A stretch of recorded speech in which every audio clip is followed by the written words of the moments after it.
is becoming okay. All right.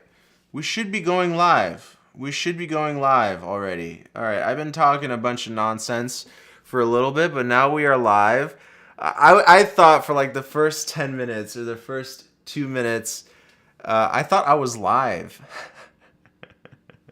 I thought I was live. YouTube or OBS has this interesting feature. They have a green room that I didn't know, and I was supposed to hit go live for that to happen. So, okay, here we go. We're live now. Thank you guys for your patience. I'm still learning OBS. I'm still learning this whole live streaming setup business. So, thank you. So, for today's live stream, I'm going to teach you guys my methods on how I became a full-time content creator, not only for YouTube, but for Instagram. That's right, Instagram pays me as well, and TikTok.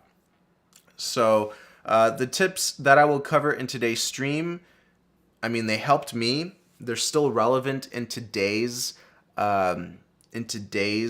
content creation world, atmosphere, however you want to call it. So first things first, guys, before you jump into content creation, before you think about becoming a full-time videographer or photographer or filmmaker or just content creator, you have to understand the importance of saving money. Saving money is so crucial. You can't just jump into this with $0 in your bank account or with a bunch of debt, because that's going to cause you so many problems down the road. So as for me, I wanted to be extra safe. I wanted to have as many safety nets as possible. So for me, I was able to save up 20 G's. And I worked full-time for a DP in Hollywood doing his social media. I saved a lot of money there. I had a roommate when I had an apartment. I saved money there. So I ate shitty food a lot of the time. I saved money there. So all of these little things, I was able to just save money, keep money in the bank account, and that's how I was able to get 20 G's in the account. Now with 20 G's, what did I do with that money? Bought a lens, bought a camera, bought a laptop, bought some lights. This was after I bought like my camcorder and stuff that I bought when I was much younger. This is like my professional equipment that I started buying. But 20 G's got me to where I am today. I think 20 G's, 10 G's is good enough as well for equipment. But for me, 20 G's gave me that extra buffer. And I just think that was really, really important. Roger H says, audio video 10 out of 10. Thank you, brother. I really appreciate your support, man. Roger's really kind, dude. Really kind supporter. I appreciate you, bro. We got some people on IG as well. What's up? What's up? I realized I didn't label the live stream on IG. But that's okay. That's okay. But anyway, today's topic, guys, if you're just tuning in on Instagram, is how to become a full-time content creator on YouTube. So that's what we're talking about right now. So you got your equipment. Now what are you going to do? You have to learn the strategy of how to build an audience and how to approach brands. In the beginning, it was very, very, very difficult. I started doing YouTube tutorials when I was 15 for gas scooters. My first business I started when I was 15 years old. You know, that entrepreneurial mindset, right? 15 years old, I was selling and building gas scooters with two-stroke engines attached to them.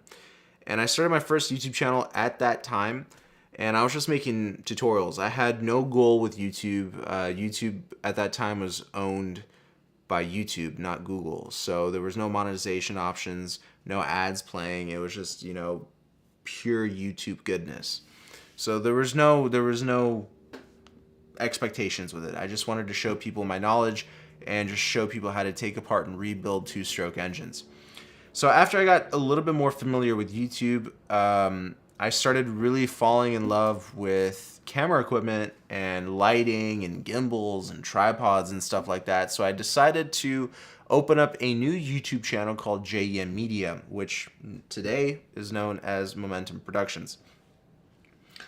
And again, I also had the mindset of, you know, I don't expect to make money out of this. But I'm going to invest in some cool stabilizing equipment. some cool lenses, some cool cameras, and just share my knowledge. My specialty back in the day was how to use a manual stabilizer, something kind of like a glide cam, and how to use a gimbal and how to use those manual sliders. This was my, my skill set as a content creator. I really knew how to use equipment well. I knew how to set it up, take it down, how to actually operate equipment. I wasn't the best when it came down to being a DP or an overall storyteller, but I was very good when it came down to setting up equipment, showing people how to use the equipment, and so forth. So after I gained some traction on a few of my stabilizer videos, I was like, okay, let's start moving forward with this, and let me try and approach a brand for the first time. So the first brand that I ever approached was the brand that I constantly work with today, and that is Zhiyun. Zhiyun makes stabilizers, like the Crane 2, Crane 2S, Weeble S, Weeble 2, and so forth. The first time I reached out to them, and no hard feelings, guys, if you're watching, but the first time I reached out to Zhiyun, they told me they rejected me. They full-on rejected me. They were like, nah, sorry. And this is when they had less than 1,000 employees. Today they have probably, I think, 10,000 employees, but this is back in like 2015, 2016, I think. So this is when they released the first version of the Crane and the Crane V2. This is when I reached out to them. And I got rejected, unfortunately. So I was like, you know what, fine, I'll just buy the gimbal on my own. I won't rely on them to send it to me to showcase it on my channel. So I think at the time it was $450. I spent my hard-earned money on that gimbal, got it, fell in love with it, started making a ton of tutorials, how to assemble it, how to make time lapses, how to just overall use a gimbal, because a gimbal does only so much. It's all about the operator and the skill set for that operator. So it's very important to understand that. So what I did is that I just constantly made tutorials, sharing my knowledge, sharing my secrets around this equipment, and just giving it to the world. I had no intentions of making money. I just wanted to share knowledge with people. And then Google bought YouTube at that time, or they already owned YouTube at that time, and then they said, you know what, we're going to start paying content creators ad revenue. I was like, hell yeah, okay. So I was able to monetize my content, I was able to monetize my channel, and I started making a little bit of dough. And then at this time, I reached about 5,000 subscribers. 5,000 subscribers. The first brand that I ever worked with was a Chinese brand called Lang, L-A-I-N-G.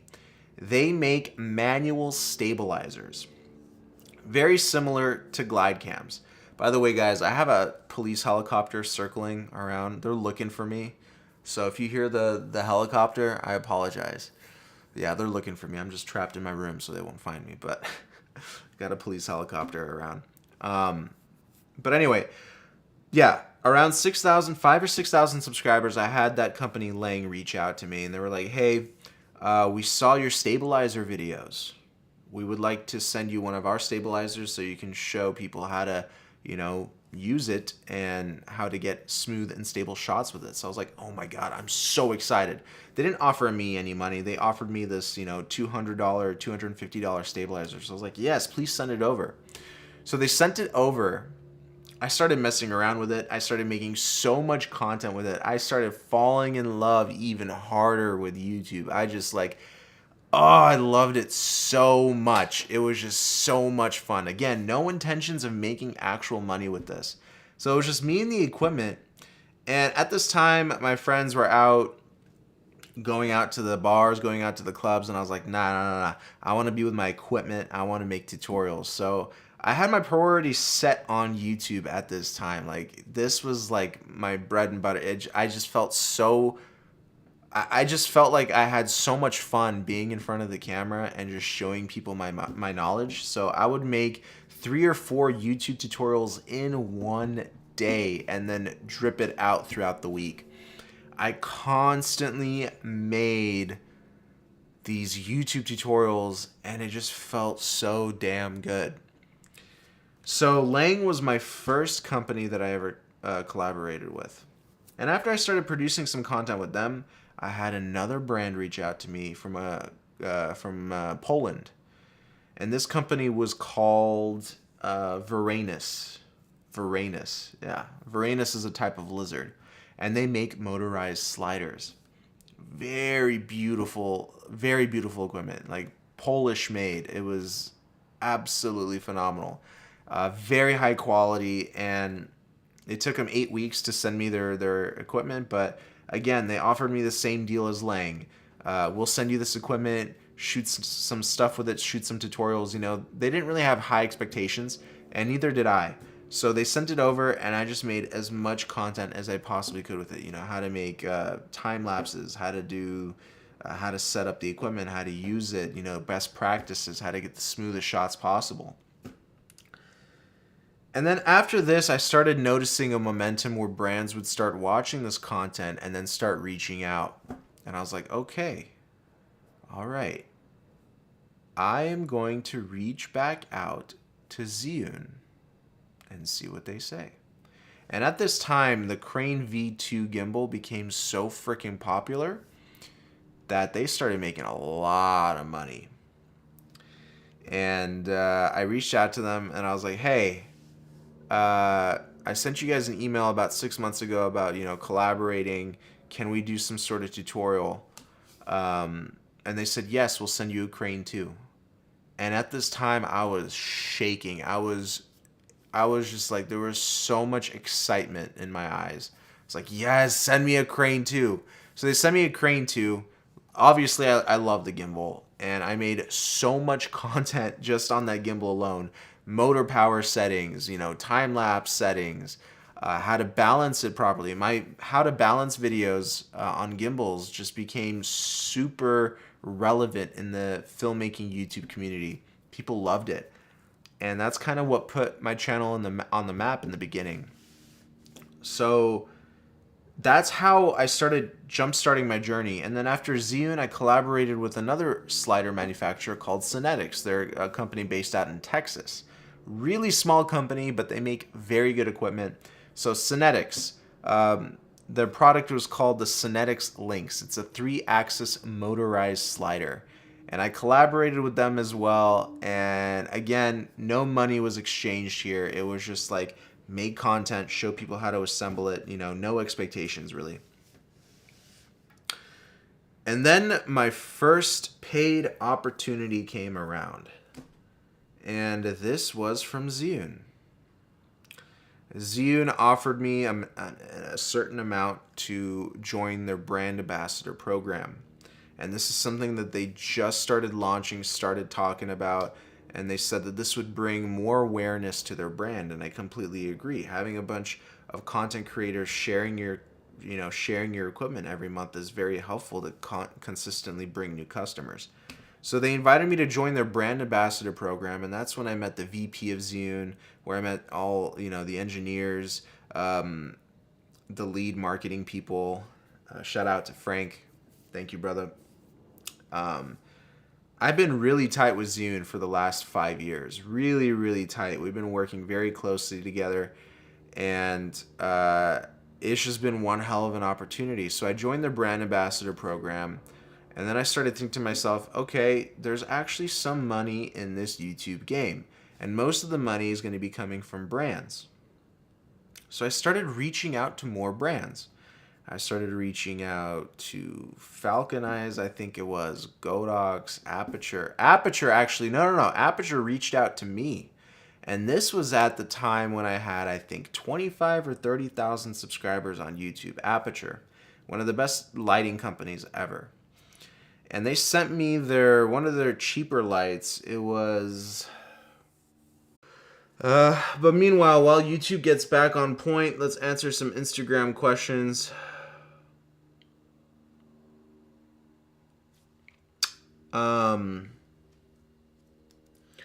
Are you seeing this? I have a question. DJI RSC2 or RS2? That's not what the live stream's about, buddy. Okay, there we go. We're back on YouTube. Sorry, guys. It says we have excellent connection, so I don't know. YouTube live streaming is very unstable. They've never really perfected their live streaming. Okay, so where was I? So yeah, I started collaborating with a bunch of different brands. I started being extremely proactive, started really emailing as many people as I possibly could. And this was around the 40, 50,000 subscriber mark. And at this point, I was hustling day and night. Hustling day and night, coming out with different ideas on how I could collaborate with these brands and figuring out, you know, budget and all of that good stuff. And after being consistent for how long was it? Man, after being consistent for about 2 or 3 years, reaching out to these brands, they started consistently reaching out to me. So now we have this constant form of momentum. And one of the biggest companies I worked with, Boris Effects, when they reached out to me asking to collaborate, I was shaking. I was like literally shaking. I was so excited about Boris Effects. They make all of the best plugins, and a lot of news channels use their plugins. A lot of sports channels use their plugins. And all right, looks like we're having an issue with the bitrate. So what I'm gonna do is I'm gonna kind of limit Instagram, go to 5G, and then we should be good. Okay. We should be okay now. Really quick. Man, blessing. What's up? What's up? We should be back on YouTube, guys. I'm sorry about that. Let me know.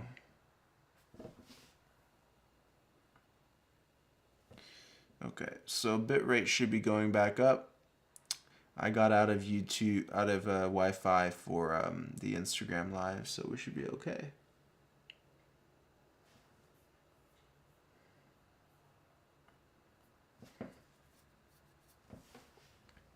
Let me know how it is, guys.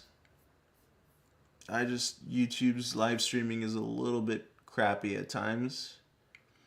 It's not always my fault. Error. All we see is errors now. Thanks, YouTube.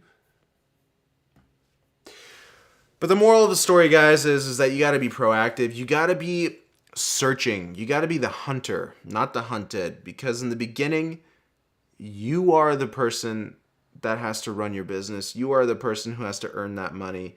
And you are not going to be... You're not going to be getting these brands... You are not going to be getting these brands just by sitting around. It's very important to start building an audience. How do you build an audience? You share your knowledge. You share useful information. I mean, the same thing happened with Instagram. The same reason why I got over 100K followers on Instagram was because I started teaching people video effects on Instagram. And then Instagram started paying creators. Like I'm on the Instagram payroll. Like it's hard for me to even admit that. Instagram has me on their payroll.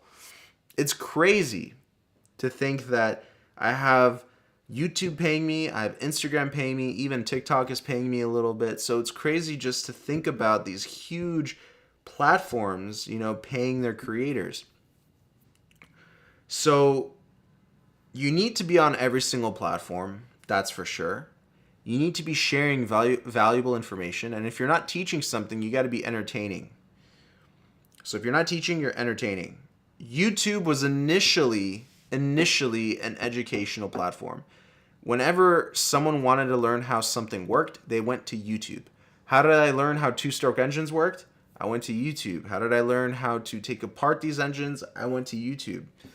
Obviously, not as much information was available then as there is now, but whatever I could find, I used it to my advantage, and I was able to build an audience. A lot of the things that I did, guys, were through trial and error. But the biggest thing that you have to understand is that you have to be proactive and you have to be up till 4 or 5 a.m. sending out these emails. You got to be spreading out. You got to be spreading out. I'm at the point right now with my social channels where brands are reaching out to me. But I feel like I'm blessed that that's happening. Like every week I have a new brand collaboration deal happening. I'm blessed in that sense, but also in a sense I feel like it's made me lazy because I stopped reaching out to other companies wanting to collaborate, because now it's just becoming an expectation where brands are reaching out to me. And one of the things I like to preach is to never be comfortable. Once you become comfortable, you become lazy. And that's just not how life works. When you become lazy, you become weak. And then life takes advantage of weak people, unfortunately. So never be comfortable, never settle, and keep reaching for the stars. I mean, that's the only way you're going to keep this momentum going. This is the only way you're going to keep the grind going. There were so many times when I've been trying to make videos for YouTube or Instagram, and I just felt so freaking burnt out. Like I didn't know what to do with my life. But I didn't give up. I stayed persistent. For example, edited YouTube videos are the biggest pain in the ass, guys. Especially if you like, for example, I don't know how many light reviews I've done. Definitely over 50. Especially within the last month or two, I've had 2 or 3 companies, different companies, reach out to me every week asking me to review their lights. It's great. It's awesome. I'm blessed. But it's becoming to the point where it's just so damn repetitive. So you can't let that get in the way. Continue to take these deals, but instead of doing review, do something different. Do something that's actually going to spark your creative juices. You know what I'm saying? So don't just do what I did, and that is lock yourself in a room and film a simple review video, because I was doing that for so many years, or 2 years or so, and it completely burnt me out. And if I were to do it again, and I will be doing it again, I would completely change the way things operate. My YouTube channel dipped significantly. However, the funds did not. I continue to make the same amount of money, if not even more. Simply because I still know how to collaborate with these brands where they get what they want. And that is me just showing people how to use their equipment. Because if that's what I do now with brands. They send me their equipment. I make content for their channels. I make some content for my channels. But they hire me to be the digital manual for their equipment. So I will forever be the YouTube guy that teaches people how to use stuff. I'm not necessarily the entertainment guy. I'm more of the knowledge guy where, okay, you send me the equipment, I'll test it out for a couple of weeks, maybe a month or two, and I will share my experiences with the world. I'll share with people how to set up the equipment, how to use the equipment. And if it gets only 500 views, they don't really care about that. They just want to have that content there, so that way if a customer needs help, they send them that video, and the customer is like, oh, okay, this video helped me out. I don't have any questions. And for that peace of mind, that's worth a lot. For a company to not have customers constantly complain saying that, oh, I don't know how to use this, I don't know how to use that, that gives them so much peace of mind that, you know, they can use their customer service team for other tasks. My content is meant to show people as much as possible about a certain piece of equipment, so that way they are left without any questions. That's my goal. That's my goal as a content creator for YouTube, is to show you guys so much that you just don't have any questions left over. Obviously, that's not always the case with each of my videos, but that's my goal. That's my goal, is to leave you with knowledge, so that way, You don't have any questions. You're not going to go to the brands and email them. You're going to be satisfied with what you see. And that's, that's my goal, guys. Someone's saying, Mr. AXB, network issue, bro. Stream status says excellent connection. Try refreshing the page, see if that helps. Let's answer some questions. All right, so we're on IG right now. We're on IG. What's up, IG? Did you already have your media production company registered as an LLC? When are you reaching out to June and other brands? And if not, when did you take the leap? So at the time, no, I did not have an LLC. I didn't know at the time. I didn't know what an LLC was. I didn't know how to protect my business. I didn't know. I was early on in the game. I had no clue. But I've never ran into any issues. Just make sure you read the contracts. I would say that's my best advice, guys. If you're ever collaborating with a company, even if they're a foreign company, read the contracts. Luckily, the contracts that I've been reading, companies from Germany, India, China especially, they're one of the, Chinese brands. They're the largest now. So I work constantly with Chinese brands, and their contracts are actually surprisingly very simple. They're about 7 to 10 pages maximum. You have to read all 10 pages. Everything's labeled very, very specifically and very well, so you shouldn't have any confusion. You don't need to go to a lawyer. It's written in simple, plain English, and you're good. Just make sure you read the contract. One of the biggest things that you need to start looking out for when you're dealing with brands is the part of the contract where it says you can't work with competing brands. This is extremely important. I've ran into this issue. I've had issues with brands, where I breached the contract and worked with other brands in competition to them. Luckily, no lawsuits happen. And because the brand liked me so much, they were like, okay, just postpone the publication of that video. So we're good. But I've ran into that trap multiple times, guys, where I didn't read one of the most important sections of the contract, and it ended up being extremely embarrassing and dangerous for my business. So you read the contract not only once, I would read it 3 to 5 times so you understand every single word. But that's the most important part about the contract is what is the situation between you and competitor companies with that brand. Very important, okay? Also, you got to read about the deadlines. Deadlines are very important. You got to make sure that the deadlines are not on their schedule, the deadlines are on your schedule. Before you commit to anything, you got to make sure that you can actually make the deadline. So what I like to do whenever I'm talking to a company is I like to tell them how often, or not how often, but how long it usually takes me to make content. And if they agree, they agree. If they don't, they don't. But if they give me a deadline, like a week deadline, I tell them I can't do it. A week? No, you got to have a brainstorming session. You got to write your notes, your ideas, everything down. You can't just go, head over heels without really thinking about this. Okay? So this is what I think. Read the contract. Read the contract. Be proactive. Read the contract. Be the hunter. Don't be lazy. If you want to be a full-time content creator, don't be lazy.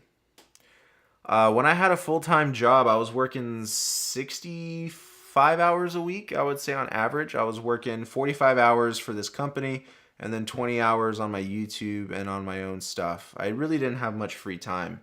I would work 10 to 7 for that job, come home, eat, go to the gym at 8, come back 9:30, 10, take a shower, do 2 hours of YouTube, go to sleep, wake up, rinse, repeat, that type of grind. And on the weekends, I would probably go out for 5 or 6 hours with the friends and then back to YouTube. So 5-6 hours of free time, I would say, a week. But yeah, 60, 65 hours a week I was grinding. And guys, it pays off, man. I know if you're younger, if you're in college and you're really thinking about whether or not you can do full-time content creator work, you can, but you just can't be lazy. So you gotta have really crazy good work ethic. Your friends are gonna want to go to the club, they're gonna want to go party, but you're gonna have to be like, nah, I gotta work on my grind, I gotta work on my hustle. And right now, guys, I'm starting to really recognize where my work went. I'm looking around like where I am and what I've done for my business and what I own and what car I drive, and like you really start to appreciate all the blood, sweat and tears that you put in. But it takes years. It takes a few years. But I'll tell you right now, damn, it's worth it. It's so worth it. I'm still grinding, guys, because I still have goals that I want to, get to. But I'll tell you right now that it's possible. It's possible, man. This YouTube game, you may think it's scary, you may think it's very competitive, which it is. But once you dip your toe in the pool, you gotta go swimming. All right, let's answer some questions. Yoshi, what's up, my dude? When will I start doing EUC tutorials? Man, we got to get back to that idea that we had. Yoshi is a really good unicycle rider, electric unicycle rider. Roger's a really good unicycle rider.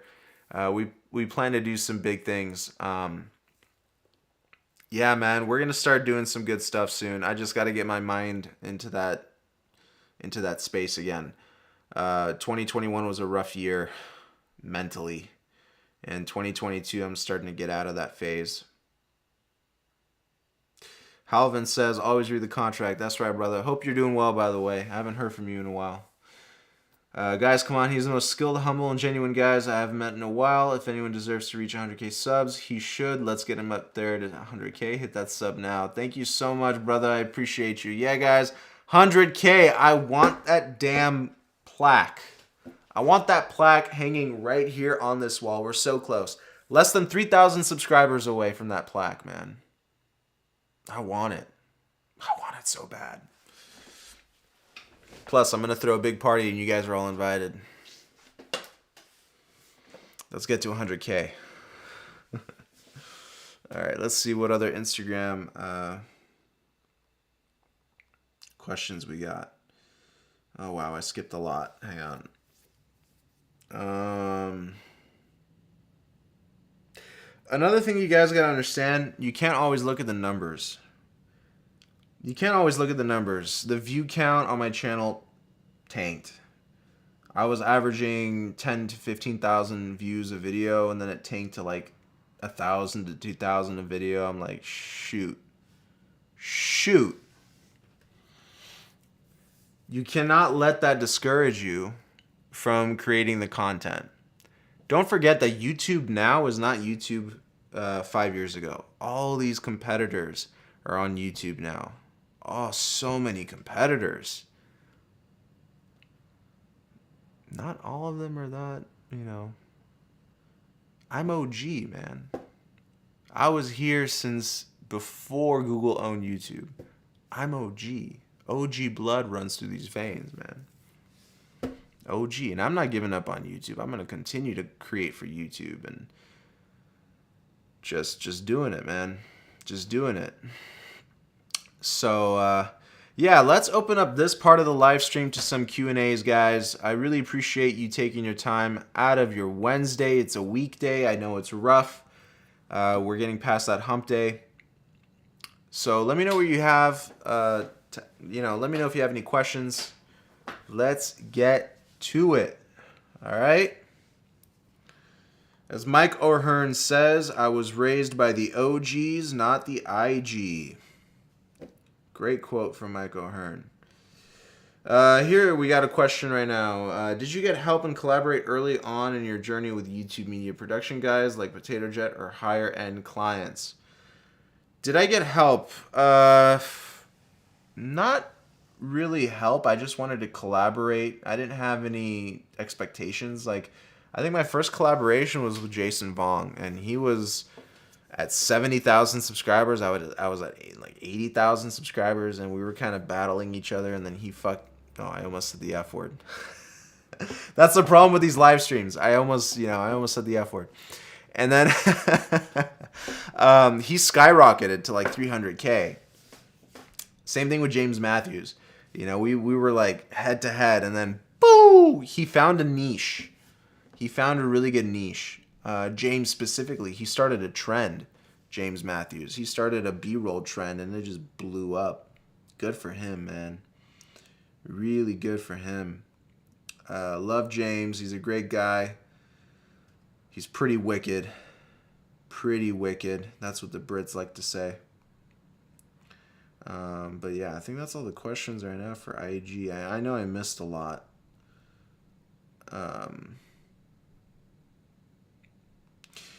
But yeah, that's what it is, guys. That's what it is.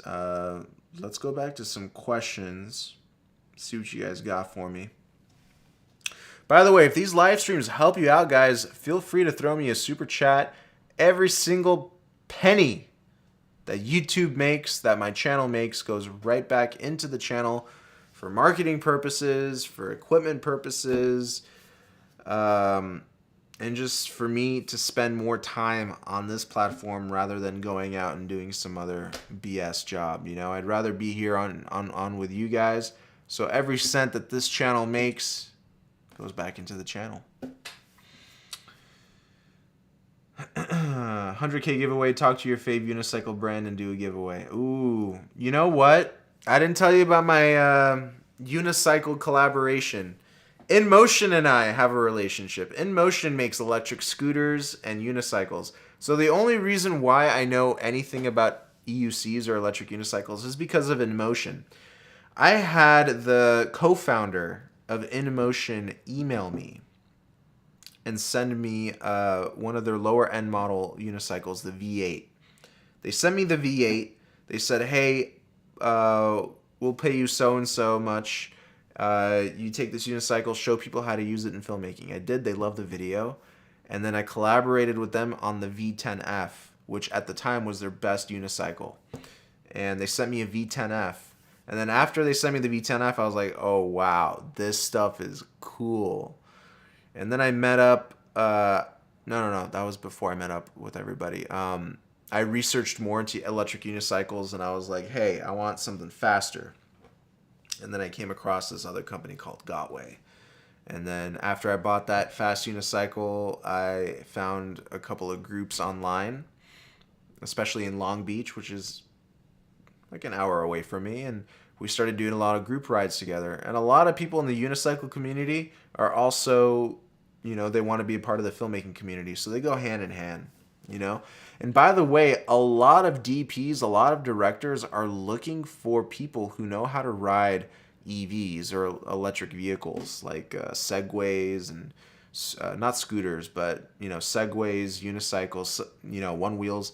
Just because it's a lot cheaper to hire people who have that skill set instead of using a very, very expensive dolly. Like a Fisher dolly costs 50 plus grand, and the setup time and all of that other stuff, it's just ridiculous.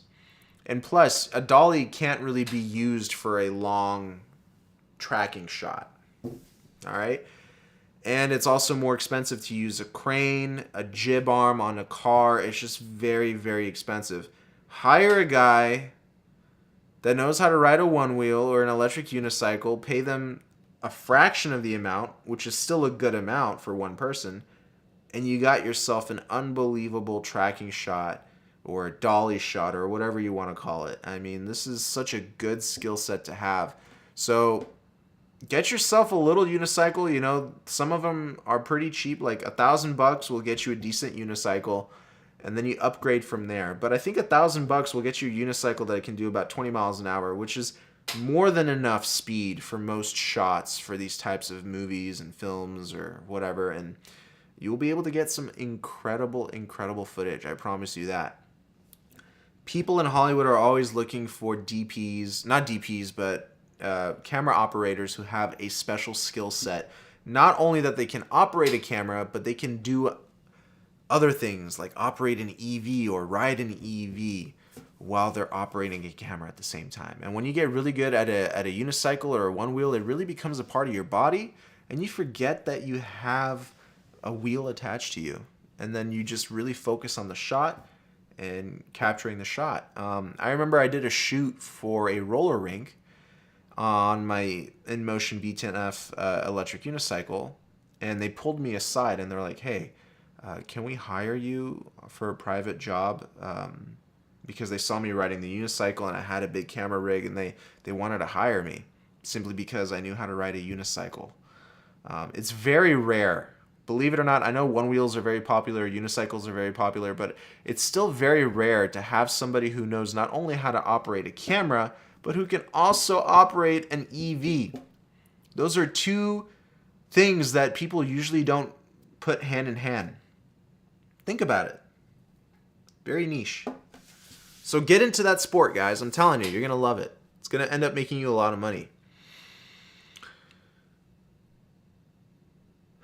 I just want to get to I just want to know how to get to the point that I could write off computers, cameras. I have no delusions of making this my source of income. Yeah, I definitely write off my computer, my phone, my everything. Yeah, that's the one big perk of this type of work, is that you get to write off a lot of stuff. Yeah. I'll buy you a beer in person so ABC doesn't get a cut. Thanks, bro. I appreciate you. ABC, that's what Google's calling. I got a really weird tax form from Google. They started calling themselves ABC. It's weird.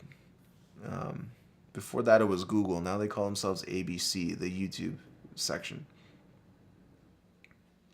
You and Keedron are unicycle tubers in the house. Keedron's a man. 924 Photography. What up, dude? Really cool guy. He lives in Texas. I'm trying to get him out to LA. One of my big goals for this year, guys, is to start hiring professionals to come out to LA, professional videographers, professional photographers. And I want them to host workshops here. But I don't want these to be like some crappy work. I want 30, 40 people to be at these workshops. And I really want the best of the best. I want people to know these people. And with my knowledge of, the whole YouTube community, the YouTube space, I'm able to reach out to these people and get them. But I need help planning the logistics. Where would we host the workshops? Budgeting, all of that stuff.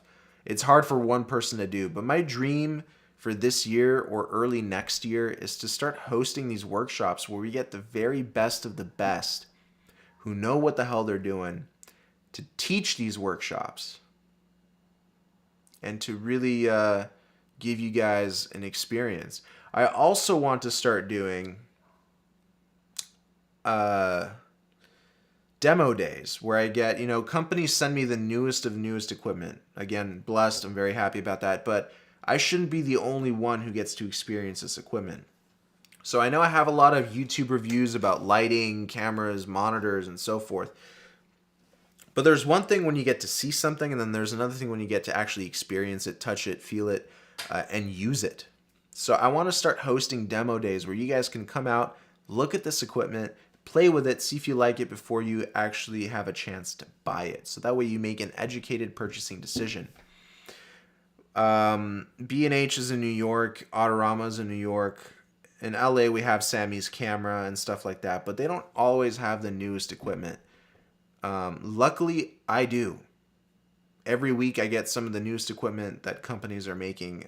Some, obviously, I can't talk about under NDA currently, but I mean, the Cosmos C1 video transmission system, like this thing right here that I'm using to stream this, I got sent this way before it was released. So I have the ability to get you guys this equipment in your hands before any other distributor gets this. So I would really love to have that opportunity where we set up these demo days where you guys can actually see this equipment, use it, feel it, and see if you like it. So that's my dream for you. That's my dream for us. Let me know what you think about that.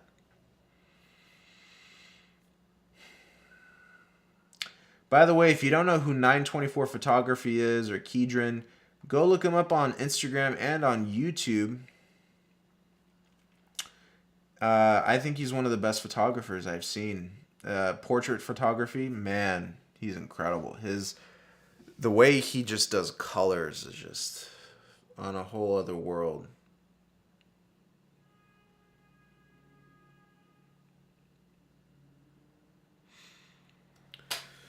All right, let's answer some questions on YouTube. Hey, what is your best tip to new YouTubers who have just started or someone under 100 subs under the current YouTube system and algorithm? Catchy thumbnail, catchy title. I know you've already heard this. And you need to be using appropriate hashtags or keywords. One of the best websites you can go to is rapidtags.io. And it's a search engine for the best and most relevant hashtags for your video title. So you copy and paste your video title, put it into that search engine. It's going to create these hashtags for you. You just copy and paste it into your video. Another really useful way is to go on YouTube itself, youtube.com, type in a similar title to your YouTube video. Hopefully it's a catchy YouTube title, something very searchable.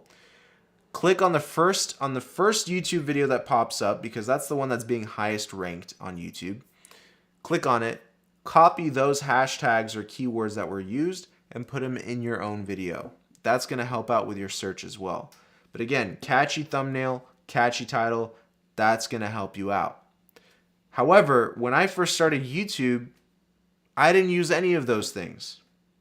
And my videos became popular regardless. So it doesn't always work like that. Sometimes if a video is really well made, if it's really informative, people will just simply share it.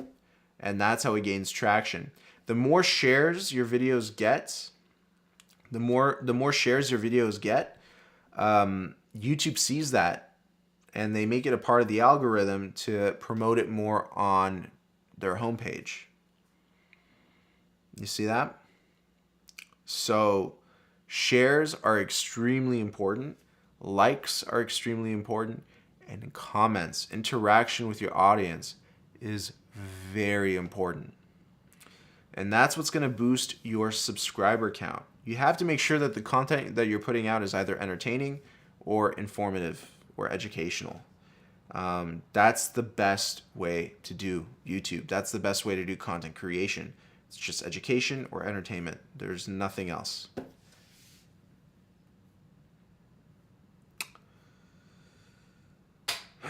Good question. Hey Josh, sorry if this is a little bit off topic. I was watching your LA cost of living video. Do you think 140K income is a good one for a single person? Yes. 140K. If you're making 60K, you can live decently in LA. So if you're making 140K, you're good. 60K, I would say, is the minimum. If you're living on your own. Yeah, I've got a mortgage and stuff like that. So 60K minimum. If you're living with a roommate, you can get by with, I think, 50K, a little bit less than 50K. Roommates definitely help you out. But 140K, you're set, dude. You're set. That's a very good income. So congratulations, bro.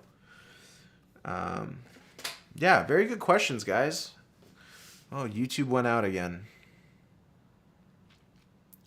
Yeah, YouTube is an interesting live streaming platform. It's not as good as Twitch, but I have an audience on YouTube, so I'm going to stay loyal to YouTube. All right, let's see what else we got here. Bro, you're nice editing. Thank you very much. I appreciate you, man. Some of these comments I don't understand, but I will roll with it anyway.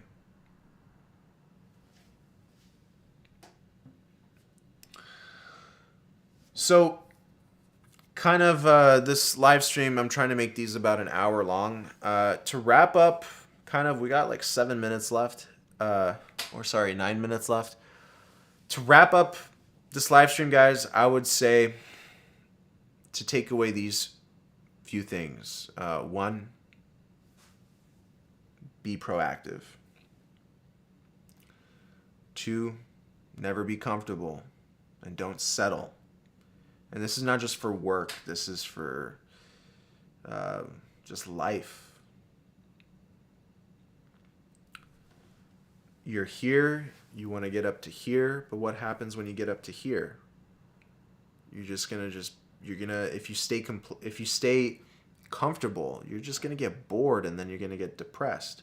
The only way you're gonna get out of that depression and boredom is if you climb even higher and higher and higher. Trust me, 2020, 2021, I was the most depressed I've ever been because I never set goals high enough. I kept meeting easy goals and just coasting off of it. But now I'm setting myself higher and higher and higher and higher and higher and higher and higher. It's going to be like this throughout the rest of my life. You know, I started with a Nissan Maxima, 2001 Nissan Maxima. Went to a Hyundai Sonata. Went to a Hyundai Genesis. Went to a Kia Stinger. Now I'm getting a Tesla. After a Tesla, I want something more expensive. After that, something more expensive, more expensive, more expensive. So I constantly want to keep progressing. Not only just financially, but with my own personal life as well. But it should be like this with every aspect of your life. You should not be content. You should always be hungry. You should always be searching for more. Sorry, my chair is a little weird. I need to get a new office chair. But yeah, do not become comfortable. Comfortability is boredom. Boredom is depression. And you don't want that in your life. And you especially don't want people like that around your life. You are who you hang out with. You are who you hang out with. There's definitely people in my life that I hang out with that don't really necessarily add value. And I'm still learning, guys. I'm only 29 years old. I'm still learning. I'm not a pro at everything. Okay, I'm not a messiah or a prophet, but I'm starting to pick up on stuff that's guiding me further down the path. And there are times where you're just going to have to say no. There are times where you're just going to have to stand up for yourself. You say no, protect yourself, protect your business, protect your relationships. And you got to learn how to cut people off. And I'm learning this the hard way, even currently now. It's very difficult for me to cut people off. Because I feel like if I cut people off, then I'll be alone. And then it's just that fear of being alone. So we're getting away from the main topic, but this is just kind of like the mindset. This is how human beings think. Just don't be afraid to cut negative people out of your life. Because long term, they're going to do more damage than good. Okay. Do you think that living in LA, California versus living anywhere else would be impacted on your workload? Not necessarily. As long as you got a computer, you can really reach out to any brand or influencer anywhere you want. Is it easier living in a bigger city to get more work? Yes. Some coffee shop, meet someone, some celebrity influencer, investor, whatever, and just immediately start working with them like that. It's definitely easier living in LA to get more work, but I'm not saying it's impossible to get work if you live in like some city in Kentucky. You really can. You just got to prepare to fly and travel and do this and that. But in the long term, I think it would put less stress on you if you lived in a bigger city, because that way you can have a home base and be close to that home base while you're out working. Roger H says, I don't add value. Roger, of course you add value, bro. You taught me a lot of things, man. You're a very intelligent dude. Of course you do. But yeah, I mean, that's it. I met Roger, I met Yoshi, I met the whole Unicycle crew, a bunch of intelligent individuals, very smart people actually. So there's like a whole crew, whole community of people that I get to relate to and have fun with. It's always good to have some sort of clique, guys. Always be with a community, be a part of a community that shares similar interests, hobbies, because that's what's going to keep your life motivated. And that's really important. That's really important. But yeah, this all just comes down to being that headspace. Owning a business, being an entrepreneur, or just working in general, it takes a toll, but that's what life is. Life is a big toll, and you just got to learn how to deal with it and make the most out of it. Right? Some knowledge for the day, some inspiration. But that's just what it is, guys. It's the simplicity about it. It's a lot. Life is a lot simpler, I think, than we make it out to be. As long as we're honest with ourselves, honest with our feelings, I think that human beings have the tendency to get scared very quickly, be very fearful of a lot of healthy decision making. Isn't that funny? People are scared to make healthy decisions. They're scared to better their life. I was there. I'm there now. I mean, there's definitely aspects of my life that I need to better, but I'm scared to do it because I'm scared that something negative is going to happen from something positive, which mathematically, logically, doesn't make sense. So if you know that what you're doing is going to be positive long term, do it. Do it, because long term, oof, you don't know what can happen if you make the wrong decision and have to deal with it for the rest of your life. I mean, that's where regrets come in, and that's just like a whole other animal. Josh, one last question for me. Can you, as a new YouTuber with under 100 subs, go live, do live reviews, demonstration, or is it too early to go live on YouTube and social media? I would say it's too early, man. I would say it's too early. Wait until you get like 5,000 subscribers to go live. I mean, look at my current view count. It's only like 12. I think the max I had today was like 22 people. And I have 97,000 subscribers. So on Instagram as well, I have 116,000 followers on Instagram. Sometimes I get 100, 150 people watching, but again, it depends on the content. But I average out maybe like 30, 40 viewers on Instagram lives. So I would wait till you get like 5,000 people and 5,000 subscribers, then start going live and doing all that good stuff. But I noticed that my lives, after they're posted, they do decent.